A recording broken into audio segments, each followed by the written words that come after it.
Hello and Assalamu alaikum everyone. Hope you all are doing well. I am with you MD Shajadur Ahmed and I am welcoming you all to the second part of tutorial on Python sequence. So far we have discussed about list, how to create list, how to insert a new item into a list, or how to replace an item from a list. Also we have seen how to insert, how to create a tuple, how to insert a value into a tuple, or how to access a tuple. So in this part we are going to discuss about some sequencing and sorting techniques of Python programming. So let's move on. So unpacking sequence. Elements of a sequence can be assigned to individual variables, but the number of the variable and the number of elements should be same. So as we have seen, we can use a list to conclude or to put all those values together, and also we can use tuple to put different types of value all together in a sequence. And also there is a concept called unpacking sequence. It helps us to actually assign all those elements inside a list or inside a tuples into individual variables, but at that particular time you have to assign each element to a individual variables. That means the number of element inside a list or inside a tuple is equal to the number of variable you assign. For an example, you can see there are we are having 4 elements in the list sequence, and that's why we have assigned 4 variables, namely as A, B, C, D equal to list. And then if we now the first index value become the value of A, the second index value become the value of B, and the third index value become the value of C, and the fourth index value become the value of D. So if we print D, it will print Python, and so on. And also it is applicable for tuple as well. So similar ways, just number of element in the tuple is going to be assigned to exactly same number of variables. So if you put less or more variable, then your Python compiler going to give you a error message. So it is very useful things to do in particular times, so you can exercise that. So let us see an example of these things.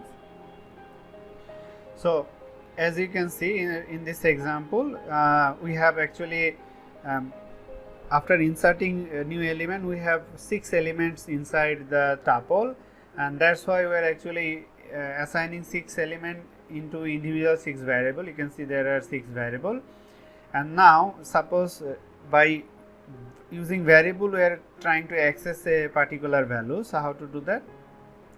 Say we are trying to access the fifth value of the tuple. So fifth value is assigned to E. Print E. That's it. So now hit run.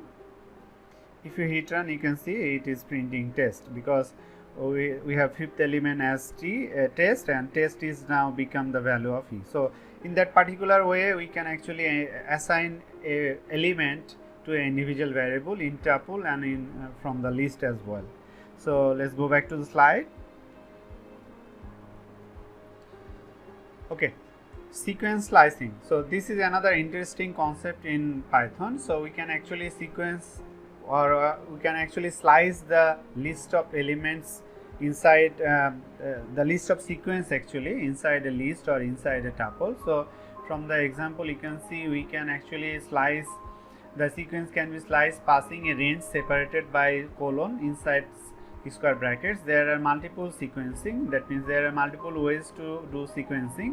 In that particular sequencing we are actually saying that the one index is our starting and 4 is our ending. So actually when we say 4, it is actually the previous value of 4, that means third index. So this is our first index value starting from first index to the third index. So that's how we can actually configure our slicing. And also when we actually trying to include all the elements in a tuple or in a list, and that particular time the slicing should be in this way, just colon. So it mentioned that it is starting from the default starter and the end with the default ender. And there are other multiple ways as well, like suppose we are actually trying to just mention what are the start point, but don't need to mention and the default ending point is our ending point, and that particular time we just need to mention the start point. So in this particular case we have seen that we are trying to say that index 2 is our starting point and there is no ending point. That means it will slice from the second index to the ending index. So that's what happened here. So it will put this particular portion as the slice, and then slicing with the ending index. So it is slicing with the starting index, also we can slice with ending index. So in that particular time we don't need to mention the starting index, just need to mention ending index, so that compiler will understand that we need to start from the default start index and then end with previous index of 4, that means index 3. So that's what happens. So the slice will happen between these 4 index. So let us see a coding example and see how it works actually in Python. So we can do it by using a list sequence. Here you can see the updated list is now having 5 elements. So now let us slice it. So first of all, the list name, and then inside the square braces the starting point and ending point of the slice. So say our starting point is 1 and ending point is 3. So starting point 1 means on index 1. So index 1 is this one. From the output we can say starting point should be 5.6 and ending point 3. So index 3 before the index 3, so this is index 3, so before the index 3, so it should print 5.6 and DIU. So let us run it. So you can see now it is actually showing 5.6 and the daffodil, because it is our first index element, as we said that the first index should be 1 and the last index should be 3, and when we say 3 before 3, so it should be 2. So this is 1 and this is 2. So this is the updated value, so that's why it is showing the updated value. So that's how actually slicing works. So it is very interesting thing. So whatever element is required we can slice them, and the unrequired thing can be put in another slice. So let's go back to the slide. Okay, so now sorting list. So sorting a list can be done in 2 ways. Sort method does the sorting, but it sort the element of the list in ascending order. So we can sort a list of item in using the sort method, but it sort the elements in ascending order. That means in this method the unordered list will be lost if not stored separately. So when we use actually sort method, then it will sort the element in ascending order, but at the same time the unordered list, that means the previous list, will be lost if it is not saved separately. So it is a disadvantage of sorting. So if we want to sort in descending order using the sort method, then we just need to set the reverse parameter and as true. And how to do that? After using the sort method, inside the parameter list we just need to put reverse equal to true, and if we do that it will produce a result which is in a descending order. In that particular case also it is applicable that the previous list will be lost, but it can be solved by using another built-in function available in Python which is called as sorted.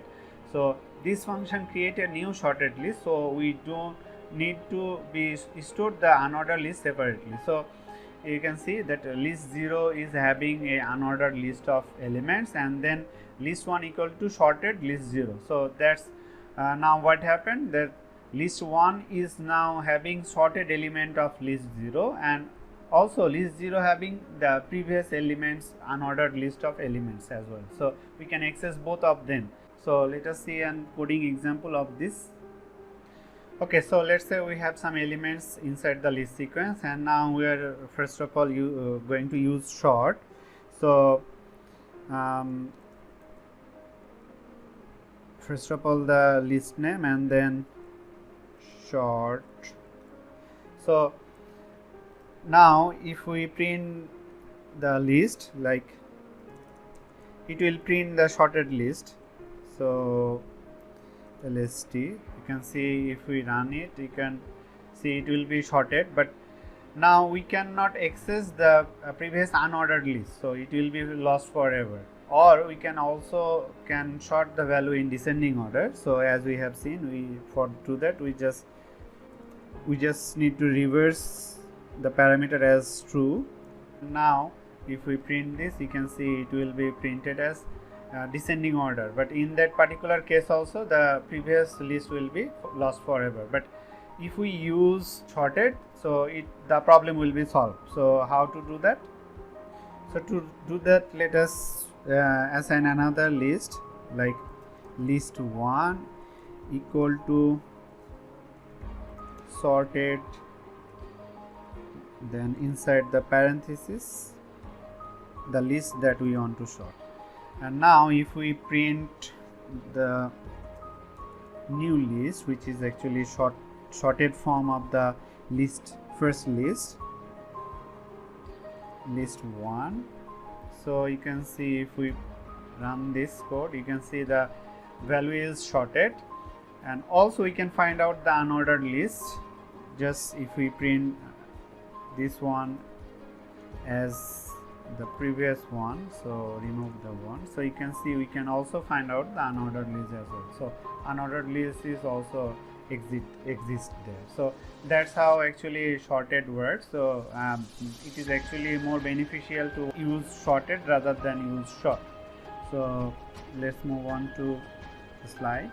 Okay, now next one is searching sequence. So we can search an element inside a list by using the index method. Does the work? It returns the index of first occurrence of the search keyword.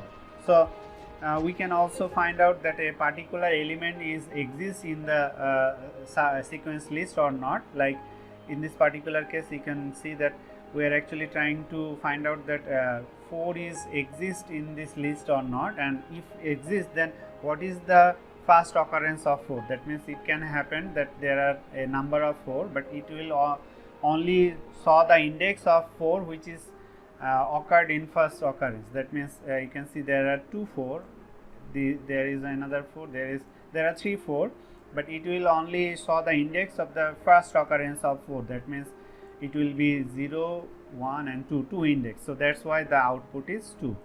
So we can also specify the search area, that means starting position and ending position of the search inside a list. So we can also specify the search areas, like from where we want to start the search and from to where we actually want to end the search. So it can also be specified. In this particular example, you can see we are actually like the previous case, we are actually trying to find out the index position of 3 and the first occurrence of 3 also. So you can see the index position of first occurrence of 3 is 0, so that's why the result is 0. But there are other 3's as well, but it will only show the first occurrence of 3. But we can also manipulate that by using the starting and ending. So now in this particular case, still we are actually finding 3, index of 3, but we want to start at index 2 and end at index 8. So this one is our index 2, and 2 3 4 5 6 7 8, this one is our index 8. So it will search for index 2 to index 8. So that means the first occurrence of 3 is in here. So what should be the index? 0 1 2 3 4. So 4 is the index of first occurrence of 3. So that's why it is actually 4. So we can also actually configure the searching in searching sequence by mentioning what are the starting index and what are the ending index. So let us see an example, coding example of this thing. Okay, so we already have list of elements. So let us find out a particular element and the index of the particular element. So to do that, let us say we are actually trying to find out the index number of 9. So to do that, first of all, use say print, and inside print, first of all, the list name, in our case lst dot index. So index, we are actually trying to check index of 9. So let's hit run. So you can see it is saying the element of 9 having an index of 5. So let us check that 0, 1, 2, 3, 4, 5. So you can see it is actually situated in index 5. So that's how it works. And let us see now, modify the search. We are actually now trying to import also the start and ending point of the search. So in that particular case, we are also trying to find out 9, but we are saying that now start your search from 6 and index, and end your search in 12 index. So now you can see the occurrence of 9 is 2, and as we know that when we search for a particular element, it always give us the first occurrence of the element. So now we have actually modified the search. So let us now search for 9. So you can see it is saying that the index of 9 is 10 now. So why it is 10? Because we said we want to start from 6. So 6 index is 0, 1, 2, 3, 4, 5, 6. So our search will start with this index and end with the last index. So between in this portion, or between in this slicing, the first occurrence of 9 is in position 10 or index 10. So that's why the result is 10. So that's how we can search for a particular element in the index, or also we can actually modify the search by mentioning the start and ending point. So let's go back to the slide. Okay, so next one is searching sequence. So we can also search for a particular case, we are actually searching for a element and in which index the element is situated. But in this particular case, by using in and not in, we are actually trying to find out that a particular element is actually exist in a list or not. So there are two operators, which is one is called as in and another is called is not in. In operator return true if the element exists in the list, otherwise it will return false. So as you can see from the example, first of all we are trying to find out 1 in the list or not. So you can see the 1 is actually in the list, so that's why the result is true. And in second case, we are also using in operator to search for 4, that 4 is exists in the list or not. So you can see there are no 4 element in the list, so that's why it is returning or it is printing false. And how not operator works? So not operator return true if the element does not exist in the list, otherwise it will return false. So it will exactly work opposite side of in. So you can see in first case we are trying to find out that 1 is not in list, but it becomes false as 1 is in the list. So that's why it will first return false. And then in second case we are trying to say that 4 is not in the list. So as you can see, 4 is actually not in the list, exists not in the list. So that's why it is true. So that's how actually sequence searching works, by using in and not in operator. So that's all from the tutorial. So hope you all understand how actually sequencing works and how to store or how to actually slice or how to find out a particular element from a list or from a tuple. So this will be very beneficial for further Python programming. That's all from me. Hope to see you in the next tutorial. Till then everyone, stay safe, stay home. Allah Hafiz. Assalamu alaikum.